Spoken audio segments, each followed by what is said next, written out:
Welcome, everyone. I'm so excited to interview Marlo Fisken and Mark Wildman today.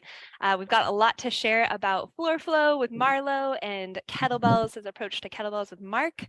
And yeah, let's get right into it. So the reason we are holding this is because we are going to be convening in Bali this October, and we're hosting a flow retreat with the three of us. And so I thought it'd be a good time to connect and talk about the stuff that we love geeking out the most, which is flow.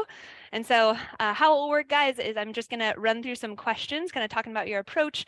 Feel free to nerd out as much as you want. This is a welcome space for that.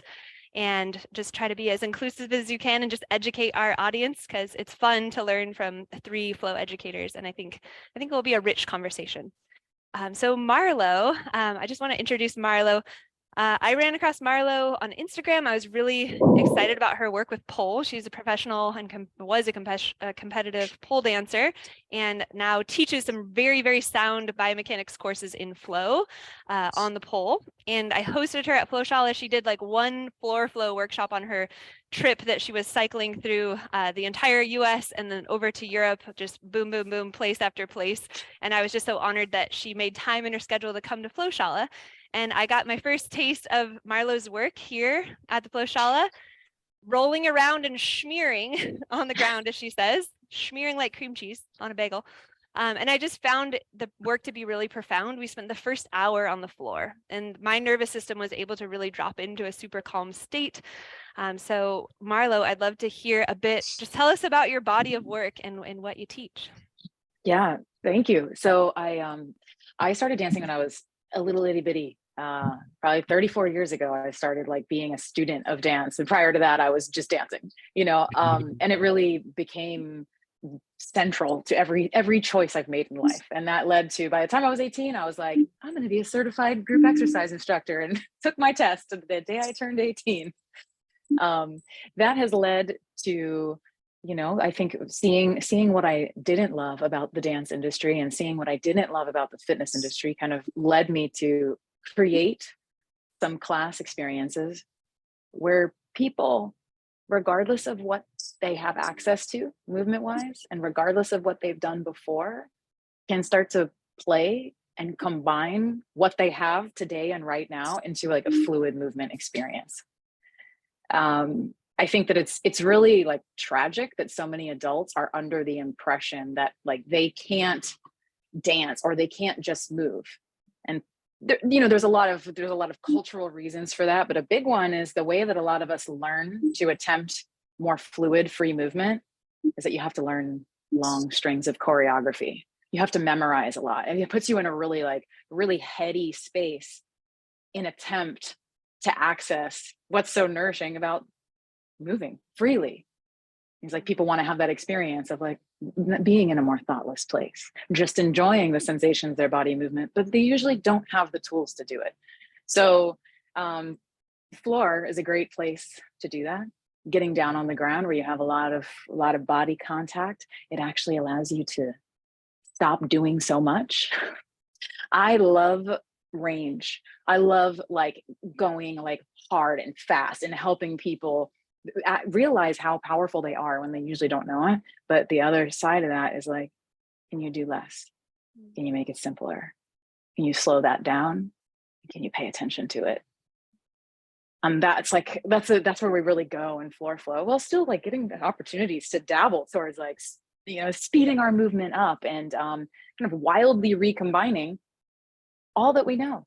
Even if you've never danced in your life, if you've ever been to a fitness class, if you've ever seen a poster with yoga poses on it, like, more than enough to begin to like take yourself on a movement adventure.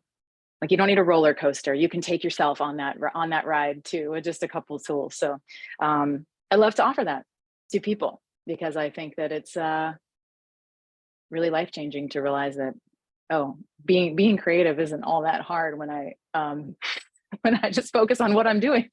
It's amazing what happens when you pay attention. Yeah. Sweet. All right, I'm going to unmute Mark. I'm going to ask Mark to unmute here.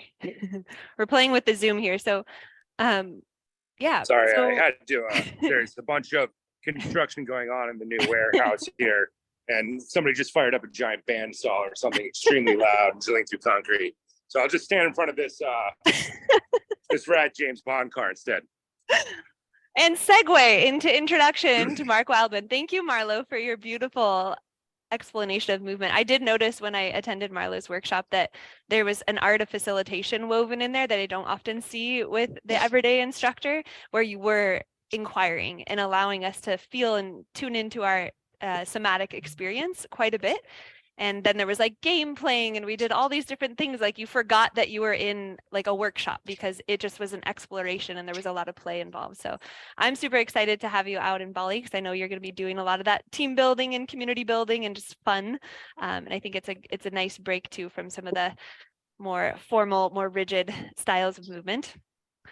So I'm going to introduce Mark Wildman next. I'm sure you guys all probably know Mark by now. We've been doing a lot of these, but Mark is a fantastic trainer who we've been doing this club stuff for like probably 15 to 17 years each. So cumulatively, we're about 30 years into the whole club world.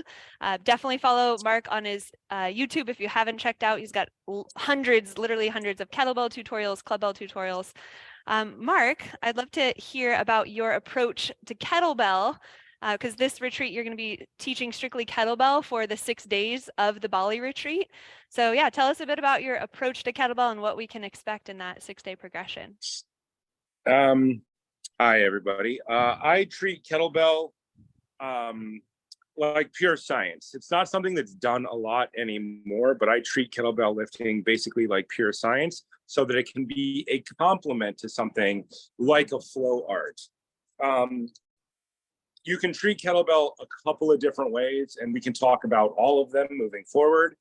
But I treat it as a pure mathematical progression that is the simplest, easiest, cheapest way for people to get what they want out of fitness in the least amount of time so that they can combine it with something like Mace flow, like floor flow, like heavy club lifting.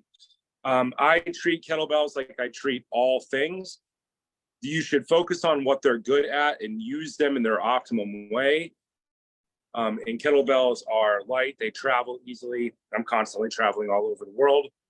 They're available and they focus on fundamental lifting, hinging and pitching movement patterns in a curved linear manner. That's a bunch of fancy ways of saying that they do a bunch of stuff really, really well in a short period of time. I'm supposed to talk about how we're going to treat it at the seminar. Yes. Sure. Yeah, just the progression of the 6 days and like how you would teach somebody, because it seems like whenever we teach seminars, people come and they're like, oh, I've got these basics down, but there's always so much more that we uncover. So I'm just curious what your game plan is for the Bali crew for that progression. The general game plan is I always look at everybody's basics first. You have 6 basic movements of kettlebelling. You have your swing, your clean, your snatch, your press, your squat, and your get up. A get up can be broken down into about 35 individual pieces, and we're going to look at all of them. The first thing that we think about when we look at seminars is we are making sure that everybody's basics are actually keyed in. Here's something that's interesting about the human mind. Everybody believes that they're doing the basics well, but mastery is built on doing the basics better. So even if you are doing the basics well now in your own mind, you can always do your basics better. And then we are going to develop our foundation on the 6 basic movements. And then we are going to move into get up programming. And then we are going to start linking patterns together into useful movement patterns. And my goal is to do that with a focus on get-ups and various types of get-ups beyond the Turkish get-up, the Krav get-up with kettlebell, the Judo get-up with kettlebell, because getting up off of the ground is a fundamental human skill. And I believe that that will complement Marlo's work very well because Marlo focuses on floor flow. Floor flow is something that absolutely everybody should focus on, every athlete, every age, no matter what, because what does it really require? It requires the floor. And what is it teaching you? It's teaching you how to get up off of the ground better, which is kind of 90% of what human fitness should be based on. So we're going to look at our kettlebelling through that lens. Fundamentals, standing, going into engaging the ground, going into getting up off of the ground in a bunch of different ways. And we'll see The goal is to get it into the no hand get up range, so that it will directly link into floor flow, but that's the general plan. Sweet. Marlo, I've seen you throwing some kettlebells around. You got anything to chime in with your approach to kettlebell or how it ties into your work? I have no technical training and like no proficiency. So I won't speak from as if I teach it. But I will tell you, I'm a pole dancer, which means that I'm fixed to something and I have to swing the mass of my body around a pole in like curved trajectories. And whenever I'm doing kettlebells, my thought is, gosh, I wish that more people who pole danced did this, because it actually, it's like such a great complementary training that like kind of offers some relief and really tells you like how to use your energy efficiently. I've noticed that like if you're interested in moving well, it just makes a lot of sense that you would also practice this, like getting a real sense for distance and timing. And so I enjoy it, and I'm so excited to be a student from you during this time. I got all excited while you were talking. So yeah, I think really truly complementary to, if you want to do things in curves and spirals and dance well, that's a great choice. Yeah, I can already see tying in these 3 methodologies is going to be a very informative experience for the nervous system, because they are all their own standalone systems. And when you merge them and weave them, we can create an even greater adaptation. And I'll just tie in with the work that I'll be introducing is a combination of loaded asana conditioning. So it's adding the steel mace as load to specific transitions in yoga, which is essentially what steel mace vinyasa is. So that's like phase 1, like Mark said, mastering the basics, making sure that we can move from point A to point B under load with full stability and injury prevention and activation and proprioception, all those good things. And then secondly, taking it a step further into improvisation with the mace, more footwork. I don't tend to teach choreography, although I will teach small progressions. But it's eventually we get to the point usually on day 3, 4, where we're starting to do a little bit more improvisational flow, which I'm excited for introducing that this seminar. My next question for Marlo is actually directly related to the content that you'll be teaching. So if you were to describe what floor flow is, can you give us kind of the rundown on what the body of work is from a nuts and bolts kind of standpoint and what we can expect in your floor flow? Yeah, let's see, where does one begin? I think that it's beneficial for people of all levels of ability to really like tone it down a bit. And when we bring it down to what is truly the easiest possible way you could do this thing.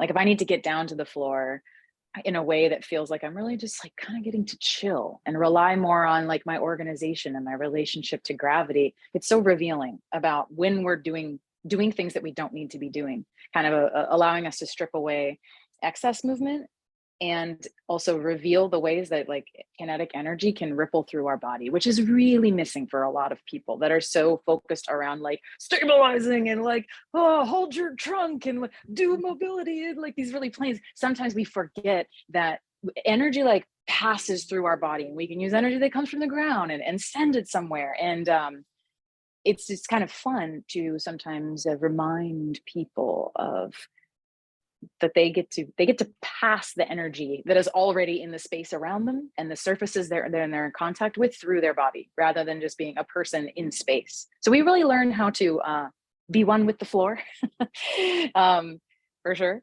And I mean, it is a whole lot of rolling around. Sometimes when people look at it from the outside, they might go, what are those people doing?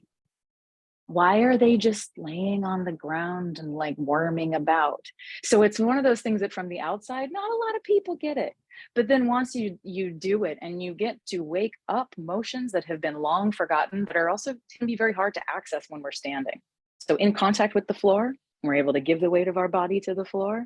We can reconnect to some motions that are hard to access when we're in other positions that we use more frequently. But I think there'll also be, we won't be on the ground the whole time. There's the ability to move up and down and through space with ease. If I was gonna give you a metaphor, it would be like a deep sea creature or a jellyfish, an octopus on the ground, that you can be like your most aquatic gelatinous body, and then in order to get up, like boom, you have the connection with the ground. So if it sounds out there and abstract, that's because it is, but then again, it's not. Once you get it, you'll be in there and you have enough, no matter what you've done before. If you can lay down on the ground, that is actually all that you need to be able to do. I love it. I'm just visualizing Mark Wildman taking his kettlebell and doing this like cool like floor flow Turkish getup, just conjuring up the old aerial days maybe. Okay, maybe not. Mark, what do you think? What are your thoughts? Because we don't often get in a room with three movement nerds like this. So any feedback, any Yes, insights? I have a million thoughts. I'm excited to hear Everybody should be doing what Marlo's telling them to do. This is something that doesn't get talked about a lot. So I talk about things from the simplest to the most complex. If you're training kids, then you would start with something like floor flow, and you would teach people movement. Because I tend to teach adults, people who've been living in the modern world for a long time, I tend to teach floor stuff last, because most people are bad at standing up. So the thing that I can control the most as a trainer is something like a kettlebell. I can have them work on fundamentals, which are all standing up better with a lightweight. I can have them mathematically progress. I can guarantee outcomes with a kettlebell for getting people to stand back up. Then we take that standing up and we work on getting down to the ground in a simple way, a Turkish get up.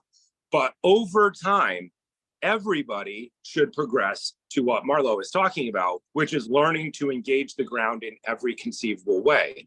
This is something that gets talked about in martial arts for all of human history. I work in Hollywood, or I have worked in Hollywood and on big movies and everything else. And what's the first thing you need to teach people to do if they're going to do stunts? It's engage the ground in some way and engage it better over time. Learning to engage the ground better is how you would improve literally every sport. You have throwing pattern, stand up better, gait pattern, and then falling down and getting up. The better you get at falling down and getting up, the better you get at absolutely everything. The more you explore every movement associated with getting up off of the ground, A, it's cheap. B, what do you need? A floor. And you get up better and better and better. So there's no way that what Marlo is talking about could be conceived of to not be an amazing addition to absolutely every athlete's training. The way that it's talked about is different between modern dancers, circus performers, pole competitors, all these different things, but they're all talking about the same thing. I personally love to watch pole competition because personally, I think it's the most badass version of aerial. Because it is a perfect amount of both push and pull, which is incredibly rare. I did aerial silks and aerial rope and trapeze. Frankly, we're pole monsters. Our push ability is absolutely not good. So I got this giant warehouse right here so I can shove a pole in it, because I've been wanting to work on pole myself because it's perfect for about the last 10 years. The last place I had, I just could not get it in. Now I have 8,000 square feet. I'm going to figure out where to shove a 20-foot tall Chinese pole in there, and I'm going to start over again, because you're never, ever, ever done. So frankly, I want to do this seminar because I want to learn from her, because I want to know what I should know ahead of time so I can shortcut my learning process so I can actually do the thing I wanted to do for years, which was Chinese pole. Lots of spinal waves, I think. It's gonna come down to lots of body. They don't do that as much in Chinese pole, but I will still encourage you. No, please tell me, because my spinal mobility has gotten less good over time, especially since I closed down my studio 3 years ago. I spent so much time on the road. I find that my mobility is going down over time because I'm not spending enough time in unpredictable mobility. Before, my unpredictable mobility was covered by doing aerial 3 days a week. And so you did your mobility, your daily mobility every day, 10 minutes when you wake up in the morning, because I get hit in the head a lot too. So you got to make sure you're alive. you do that little check-in. But I used to have unregulated mobility, which was aerial training. If you stack up 3 aerial moves, move A, move B, move C, the way you get between those things gets better over time. The only way that you need to change the mobility in an unpredictable way is change the order. Instead of A, B, C, make it B, A, C. And now the mobility between the moves changes, the setup changes. And then you can make C, B, A. There's a bunch of ways, which what, 3 factorial or something, ways you can slam those 3 moves together. So I used to get unregulated mobility. I don't get it anymore. I need it back in my life because otherwise I'm going to get old and die. So I'm looking forward to this. And now I have a big enough floor that I can actually do an unregulated amount of it. And there we have it, the mathematical equation. I love just the diversity in our approaches, and the ABC thing definitely resonates because when you move through a progression over 6 days and you're cycling through 3 different approaches, you're getting that wave of Marlo's work being more on the lower intensity side, more of the recovery, which you need to be able to transition into my stuff, which tends to be my work. Still Mace Vinyasa tends to be more on the moderate load but high foot complexity, and then Mark's work tends to be a bit more on the heavier, more simple, but getting the repetitions in and really mastering the basics. So I'm definitely excited to see how the seminar maps out. Mark and I tend to sit down with our agenda and fine tune it because it is just like a program for a private training client where we would create a progression. When you're training with humans from all over the world that we don't know in person, we have to account for all of these things. And so we take a lot of care to make sure we map out a progression that anyone can access. We've had people that are 60s, 70s, all different levels, all different skill levels. We have people with 0 experience in Mace. This is an all levels course. This is not an instructor course. This is a training retreat, which we can segue into what that means later on in the adventure question. So Mark, my next question for you is around mobility needed for specifically shoulders and hips for kettlebell athletes. What are you seeing missing generally from folks that overspecialize in kettlebell related to shoulders and hips? And how can they improve that? There are 2 types of kettlebell athletes. We have what we call the common man, or like the lay person athlete. I'm stealing these terms from like religious scholars, right? And then you have like a priestly class in kettlebells. The priestly class is those people who are like kettlebell sport guys who train consistently every day for, their 3 lifts, which really turn into like 6 lifts, your snatch, your half snatch, your long cycle, then your double versions of each one of those things. And then if you get into pentathlon or something, you get a couple more smaller breakdowns, push press and cleans, I think, if I remember correctly. Kettlebells are awesome. They're probably the best possible way to build pure conditioning, total conditioning in the least amount of time. It's cross-body stabilization. If you pick up 1, it's still cross-body stabilization. If you pick up 2, the shoulder movement is very, very natural, but your average individual who's doing kettlebells probably lacks shoulder extension or upper thoracic extension because we live in the modern world. All of our bodies are kind of moving towards flexion. So the thing that kettlebell athletes need, especially newer kettlebell athletes, is extension of the upper spine, extension of the hip, and extension of the knee. Kettlebell guys are very, very good at doing straight up and down stuff for long periods of time, which is a prime human conditioning thing. You see it in almost every sport. Kettlebell guys just tend to do it instead of with a barbell. If you were to be like a collegiate athlete, then it would be the Olympic lifting version of that. And then your complexity of movement and your joint mobility stuff would come from your sport training. But kettlebell guys tend to leave out the mobility part. Almost all of them that I've ever seen, or they do the absolute minimum. And because of the fast-paced nature of the modern world and the demand for everybody to stay current, people tend to cut the mobility portion of training first. And then over time, their lifting might get worse instead of better because they don't have the extension, especially in their shoulders, especially in their upper thoracic spine and in their hips, and then their knees in order to endure for longer periods of time. So The more we can work on those things, the better kettlebell athletes get. The interesting thing about working on those things is the best way to work on them is not to work on them in the same line that you lift in. The best way to work on them is to rotate 90 degrees or to rotate the joint through those things. So that is something that I see in Marlo's work, is a lot of rotated extension of joints, which will help people get better at their pure extension of joints for their kettlebell lifts. Sweet. And I'll tie into open hips. I'll tackle that one because I think a lot of the folks that turn out for a kettlebell retreat that's really focused on these three things, they might be like, oh, I'm really good at kettlebell, should I come to this? Or, oh, I only do steel mace vinyasa, I don't do any kettlebell, should I come to this? Or, oh, I only do floor flow. You'll become a more well-rounded athlete when you delve into these unpredictable ranges with precision and control and alignment. And so I just want to tag into the open hip conditioning that we do with steel mace, which is essentially loading warrior 2 asana and doing many different variations of that. I find with my kettlebell athletes at the Flowshala and just over the 15 years I've been a private coach, that when we overspecialize in the heaving pattern, like the moving up and down, the squatting pattern, heaving and surging, we lack external rotation of the femur. And so to be able to train that under load, we can increase range of motion in the femur, which allows us to get to a deeper squat and be able to reach that whole end range of motion. And when we can access the whole range of motion, we can, guess what? We can access more power. So by increasing range of motion in the hips, it doesn't mean that you're just going to have a cool looking yoga pose. You actually can recruit more power, which make it more useful as well. Okay, we've been going for a while. I'm going to tie it up.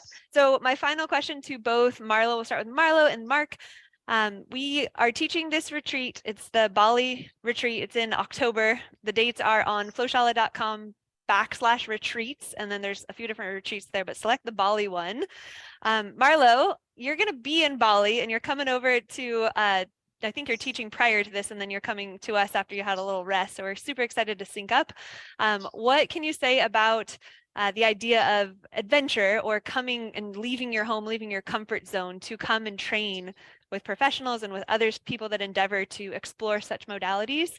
What kind of words of wisdom would you have for folks that are kind of thinking about it? Well, something comes alive in people when they leave their regular, and that like aliveness or that willingness is usually to try something new, you know. So just by like going to a new place, we tend to feel a little bit more open to doing something outside of the usual. But you know, something that I get excited about when we talk about being together in a place is the unrepeatable uniqueness of it that's formed by the people that are there and what they bring with them, and then what will be created by the group that we cannot predict. Like there's no planning that can tell us like what's actually gonna go down. And it's that excitement, the combination of like the place, the culture of the place that we're in, the group of people, and the work that will emerge is exciting. At every event I've ever been to, you know, it's so bittersweet even beginning. I'm like, this is gonna come to an end in a couple of days, and it's gonna be amazing. There's actually movement events are like one of my absolute favorite way to spend time and energy. So I'm excited to meet all of you when you come hang with us. Yay. And Mark, adventure. You've been adventuring on the road for, gosh, a lot of years now. But I think it's just important to be reminded of what it means to take the time to yourself. So yeah, fill us in. What are your thoughts on adventure training retreats? I've never taken a vacation in my life. I've always gone someplace to learn something or do something awesome. Ride a horse across a mountain, go dirt biking for 100 miles, ride a bicycle across the country. As I got into my mid to late 20s, I realized that many people in the modern world get caught up in work and then they go on vacation and they never learn anything. And if you stop learning, you're basically dead. Because you're not getting better, you're not thinking about anything a different way. You're going downhill. You're going way downhill.